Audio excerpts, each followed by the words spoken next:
श्री गणेशाय नमः।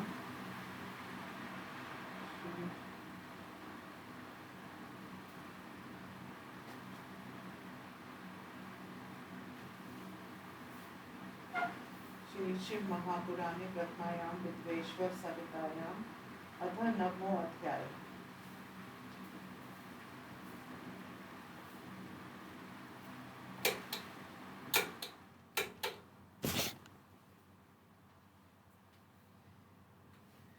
नंदिकेश्वर उवाच।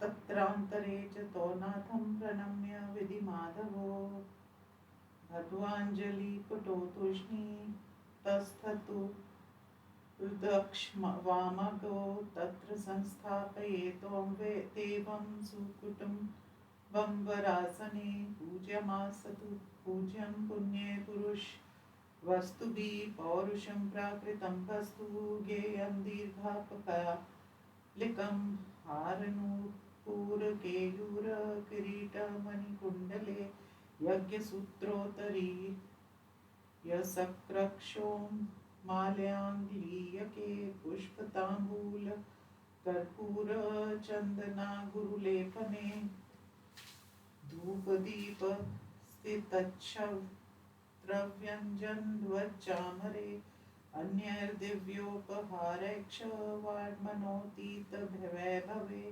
पतियोगे पक्षल्लभ्यस्तौ समार्चयतं पतिं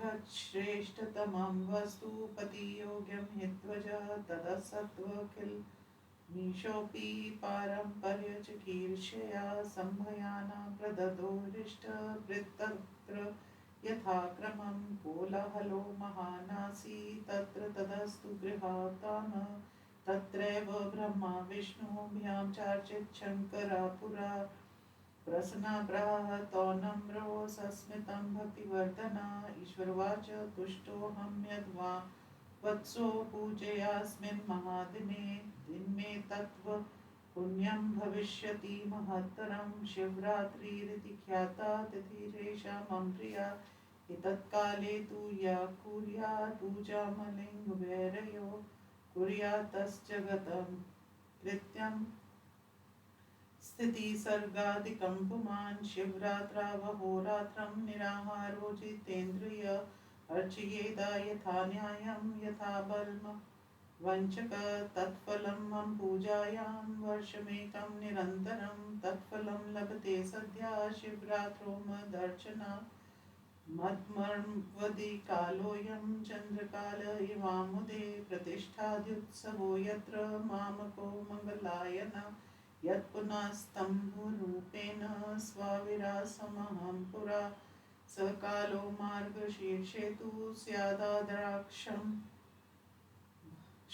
शरम्भको आद्यारा मार्गशीर्षे तु या पश्येन मामुमासखं मध्वेरमपि वालिङ्गं स गुहादपि मे प्रिया अलं दर्शनमात्रेण फलं तस्मिन् दिने शुभे अभ्यर्चनं चेदिकं फलं वाचामगोचरं रन्रङ्गतले मुष्मिन् यदहं लिङ्गवर्ष्मणा जृम्भितो लिङ्गवत्समालिङ्गस्थामिदं भवेत् अन्नाद्यन्तमिदं स्तम्भं मनुमात्रं भविष्यति दर्शनार्थं हि जगतां पूजनार्थं हि पुत्रको भोगावहमिदं लिङ्गं भुक्तिमुक्तेकसाधनं दर्शन स्पर्शन ध्यान जन्तुना जन्मोचनम् अनलाचलसङ्काशं यदिदं लिङ्गमुत्थितम् अरुणाचलमित्येव तदिदं ख्यातिमेष्यति अत्र तीर्थ च बहुधा भविष्यति महत्तरं मुक्तिरप्यत्र जन्तूना वासेन मरणेन च रथोत्सवादिकल्याणं जनावासं तु सर्वथा अत्र दत्तं हुतं जप्तं सर्वं कोटिगुणं भवेत् मत्क्षेत्रादपि सर्वस्मात् क्षेत्रमहिमेतन्महत्तरम् अत्र संसमृद्धिमात्रेण मुक्तिर्भवति देहिनां तस्मान्महत्तरमिदं क्षेत्रमत्यन्तं शोभनं सर्वकल्याण सम्पूर्णं सर्वमुक्तिकरं शुभम् अर्चयित्वात्र मामेव लिङ्गलिङ्गन् मीक्षरं सालोक्यं चैव सामीप्यं सारूप्यं स्वाष्टिरेव च सयुज्य मिति पञ्चैते क्रियादीनां फलं मतं सर्वेऽपि यूयं सकलं प्राप्स्य यथाशु मनोरथं नन्दिकेश्वरवाच इत्यनुग्रहभगवान्विनीतो विधि माधवो यत्पूर्वं बृहतं युद्धे तयोः सैन्यं परस्परं तदुत्थापय तत्यर्थ स्वशक्त्या मृद्धारया तयोर्मण्डिच्य च वैरं च व्यप्ने तुमुवाचतो सकलं निष्कलं चेति स्वरूपदेमस्ति मे नानयस्य कस्य यच्चित्समादन्य सर्वोऽप्यनीश्वरः पुरस्तात् स्तम्भरूपेण पक्षद्रूपेण चार्भको ब्रह्म त्वं निष्कलं प्रोक्तमीशत्वं सकलं तथा देयममेव संसिदं न मदन्यस्य कस्यचित् तस्मादीशत्मन्येषां युवयोरपि न कच्चित् तज्ज्ञानेन वामृतमीश्मान महादुतं तन्निराकर्तुमत्रैव मुत्थितोऽहं रक्षितो त्यजतं मानमात्मीयं मयीशं कुरुतं मतिं मत्प्रसादेन लोकेषु सर्वोऽप्यर्थप्रकाशते गुरुतिवर्यजङ्कं तत्र प्रमाणं वा पुनः पुनः ब्रह्मतत्त्वमिदं गूढं भवत्प्रीत्या भन्नामयम् अहमेव परं ब्रह्म मत्स्वरूपं कलाकलं ब्रह्म तवादीक्षरं क्षाहं कृत्यं मेनुग्रादिकं ब्रह्मत्वाद् ब्रह्मन् त्वाच ब्रह्माहं ब्रह्मा केशवो समात्मा चापक्कत्वाच तथैवातं महार्भको अनात्मानं परे सर्वे जीवा एव न संशय अनुग्रहाद्यं सग्रान्तं जगत्कृत्यं च पञ्चकम् ईर्ष्यत्वादेव मे नित्यं न मदन्यस्य कस्यचित् अदो ब्रह्मात्वबुद्धत्यर्थं निष्कलं लिङ्गमुत्थितं तस्मादज्ञातमीशत्वं व्यक्तं ध्योयितुं विवां सकलोऽहंतो जाता साक्षादीशस्तु तत्क्षणात् सकलत्वमतो ज्ञेयमीशत्वमयि सत्वरं यदिदं निष्कलं स्तम्भं मम ब्रह्मात्वबोधकं लिङ्गलक्षणयुक्तौ वान्मम लिङ्ग भवेदिदं तदिदं नित्यं व्यर्च युवाभ्यामत्र पुत्रको मदामकमिदं नित्यं मम सान्निध्यकारणं महत्पूज्यमिदं नित्यं वेदालिङ्गलिङ्गिनो यत्र प्रतिष्ठितं येन मदीयं लिङ्गमीदृशं तत्र प्रतिष्ठता सोऽहं प्रतिष्ठोऽपि वत्सको मत्ससाम्यं मे कलिङ्गस्य स्थापने फलमीरितं द्वितीये स्थापिते लिङ्गे मदैक्यं फलमेव हि लिङ्गप्रधान यथा स्थाप्यं तथा वीरं तु वौनकं लिङ्गान्भावेन तत्क्षेत्रं सवेरमपि सर्वथा इति श्रीशिवमहापुराणे प्रथमायां विद्वेश्वर संहितायां शिवस्य महेश्वर विधान वर्णन नाम नवमोऽध्याय। हिंदी अनुवाद। नंदिकेश्वर ने कहा, उसी समय वे दोनों ब्रह्मा तथा विष्णु शिवजी को प्रणाम करके चुपचाप हाथ जोड़कर शिवजी के दाहिने तथा बाएं भाग में खड़े हो गए। उन दोनों ने पूज्य शिवजी को उत्तम आसन पर बैठकर पवित्र एवं पुरुष संकल्प से उत्पन्न पदार्थों से उनकी पूजा की। पुरुष के संकल्प से उत्पन्न वस्तु समूह को क्षणिक अथवा चिरस्थायी समझना चाहिए। उनमें भी देने योग्य ये पदार्थ हैं: हार, नुपुर, केयूर, बाजूबंद, किरीट, मुकुट, मणि, जटित, कुंडल, यज्ञोपवीत, उत्तरीय, दुपट्टा, माला, रेशमी वस्त्र, रुद्राक्ष माला, अंगूठी, फूल, पान, कपूर, चंदन, अगर आदि का लेपन, धूप, दीप, सफेद छाता, व्यंजन, पंखा, त्वचा, चौवर, अन्य अलौकिक उपहारों से जो वाणी, मन तथा संपत्ति से परे हैं। स्वामी की पूजा के योग्य पशुओं, मनुष्यों के लिए दुर्लभ ऐसे पदार्थों को भी भगवान शिव जी को चढ़ाया हित करने वालों में श्रेष्ठ है। सनत कुमार जी, संसार में जो उत्तम पदार्थ हैं वे सभी शिव पूजा के योग्य हैं। भगवान शिव जी ने भी परंपरा की मर्यादा का निर्वाह करने की इच्छा से पूजा में प्राप्त उस संपूर्ण सामग्री को वहां उपस्थित सब भंजनों को प्रसन्न हो क्रमश अलग अलग वितरित कर दिया। वहां उन वस्तुओं को लेने वालों का महान कोलाहल हुआ।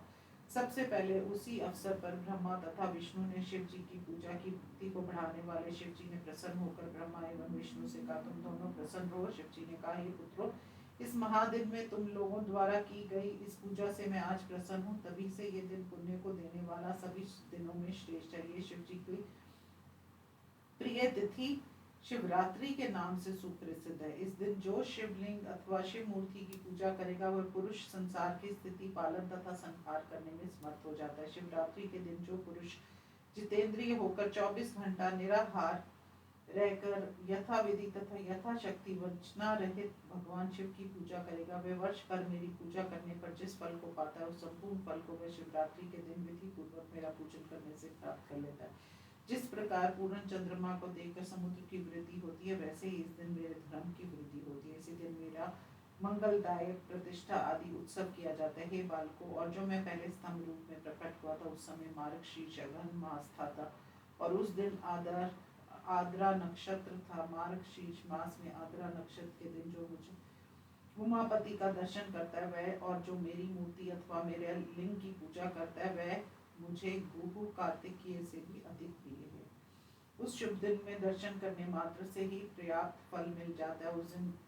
यदि उस दिन शिव जी का विधिवत पूजन किया जाता है तो उसके फल का वर्णन वाणी द्वारा नहीं किया जा सकता। आप दोनों की इस युद्ध भूमि में जो मैं इस लिंग देह से प्रकट हुआ, इस कारण ये आज से लिंग स्थान कहलाएगा। हे पुत्रों, जो ये आदि एवं अंत रहित स्तंभ है वह संसार के प्राणियों के दर्शन एवं पूजन के लिए अनुमात्र बहुत छोटा हो जाएगा। ये लिंग भुक्ति तथा मुक्ति का साधक होगा। इसके दर्शन, स्पर्श एवं ध्यान करने मात्र से प्राणी जन्म और मरण के बंधन से छूट जाएंगे। जो ये लिंग इस स्थान पर अग्नि पर्वत के समान प्रकट हुआ था, इस कारण से ये इस संसार में अरुणाचल नाम से प्रसिद्ध होगा। ये स्थान महान तीर्थ होगा। यहाँ निवास करने वाले तथा मरने वाले प्राणियों की मुक्ति होगी। ये स्थान रथ यात्रा, उत्सव तथा कल्याणकारक होगा और मनुष्यों के निवास योग्य होगा। यहाँ किया गया जप, तप, हवन, दान करोड़ गुना फलदायक होता है। हमारे सभी क्षेत्रों में से ये क्षेत्र उत्तम होगा। इस क्षेत्र में आकर मेरा स्मरण करने मात्र से प्राणियों की मुक्ति हो जाएगी। इस कारण ये शुभ क्षेत्र महान तथा अत्यंत शोभित होगा, सभी कल्याणों से पूर्ण और सभी को मुक्ति देने वाला होगा।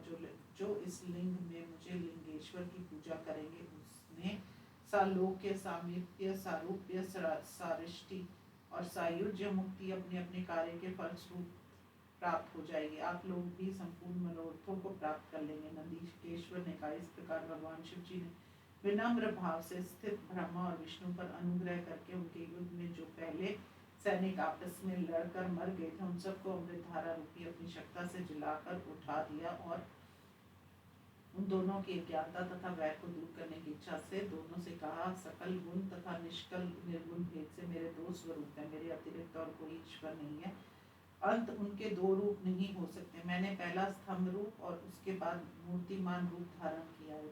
इसमें जो निष्कल है वह ब्रह्मा रूप है और जो ईर्ष रूप है वह सकल है। मेरे ये दोनों रूप सिद्ध हैं। ये दोनों रूप और किसी के नहीं हो सकते, इसलिए तुम दोनों अथवा दूसरों को भी ईर्ष्यत्व की प्राप्ति नहीं हो सकती। तुम दोनों ने जो अज्ञानतावश अपने को ईर्ष मान लिया है यही आश्चर्यकारक हो गया। उसी को दूर करने के लिए मैं तुम्हारे इस रणभूमि में प्रकट हुआ। अब तुम दोनों अपना अभिमान छोड़कर मुझ ईश्वर में अपनी बुद्धि लगाओ। मेरी कृपा से संसार में सभी प्रकार के भाव प्रकट होते हैं। मुझ गुरु के वचन तुम्हारे लिए बार बार प्रमाण है। इस गुप्त ब्रह्मा तत्व को तुम लोगों के प्रति प्रेम होने के कारण मैं कह रहा हूँ। मैं ही पर ब्रह्मा हूँ। मेरा ही स्वरूप कल सगुण और अकल निर्गुण है। ब्रह्मा होने के कारण मैं ईश्वर हूँ। मेरा कार्य समस्त चराचर सृष्टि के प्रति अनुग्रह करना आदि है। हे ब्रह्मा विष्णु, सर्वव्यापी होने से तथा संसार की वृद्धि करने वाला होने से मैं ब्रह्मा हूँ। हे बालकों, सब में समान भाव रखने तथा सर्वत्र व्यापक होने के कारण मैं आत्मा रूप हूँ। संपूर्ण जीव आत्मा रूप नहीं है। वह केवल जीव है, इसमें कोई संदेह नहीं। अनुग्रह से लेकर सृष्टि के अंत तक ये 5 संसार के कृत्य है। मेरे में ईश्वर है, अंत ये सब कार्य मेरे अतिरिक्त और किसी का नहीं है। सर्वप्रथम ब्रह्मात्म का ज्ञान कराने के लिए ही मेरा निष्कल निर्गुण रूप प्रकट हुआ। इसी कारण मैं अज्ञात रूप से रहता हूँ। तुम दोनों को दर्शन करने देने के लिए मैंने अपना सगुण ईश रूप तत्काल धारण किया। मेरे इस रूप को तुम लोग सगुण समझो और मेरा ये जो सतम रूप है वे ब्रह्मा का बोधक है। लिंग के लक्षणों से युक्त होने के कारण ये मेरा निर्गुण रूप होगा। हे पुत्रों, तुम दोनों इसकी प्रतिदिन पूजा करो। ये लिंग सदा मेरी आत्मा का रूप है, मेरा सानिध्य को देने वाला लिंग और लिंगी में अभेद होने के कारण इसे मेरा ही रूप समझकर प्रतिदिन इसकी पूजा करनी चाहिए। पुत्रों, जिसने जहाँ कभी भी इस प्रकार से मेरे लिंग की स्थापना की हो, वहाँ मेरे बिना प्रतिष्ठा किए हुए भी स्थित रहता हूँ। एक लिंग की स्थापना करने का फल है मेरे समान रूप की प्राप्ति और दूसरे लिंग की स्थापना करने से वैश्विक मेरे में ही मिल जाता है। इस प्रकार लिंग स्थापना करने के बाद उसके पूजन की भी व्यवस्था करनी चाहिए। लिंग की स्थापना करना प्रधान कृत्य है। बेर मूर्ति की स्थापना उसकी तुलना में गौण है, क्योंकि बेर की स्थापना करने पर भी वह स्थान पुण्य क्षेत्र नहीं कहा जा सकता। इस प्रकार श्री शिव महापुराण में शिव जी का माहेश्वर अभिधान वर्णन नामक 9वां अध्याय समाप्त। ओम नमः शिवाय।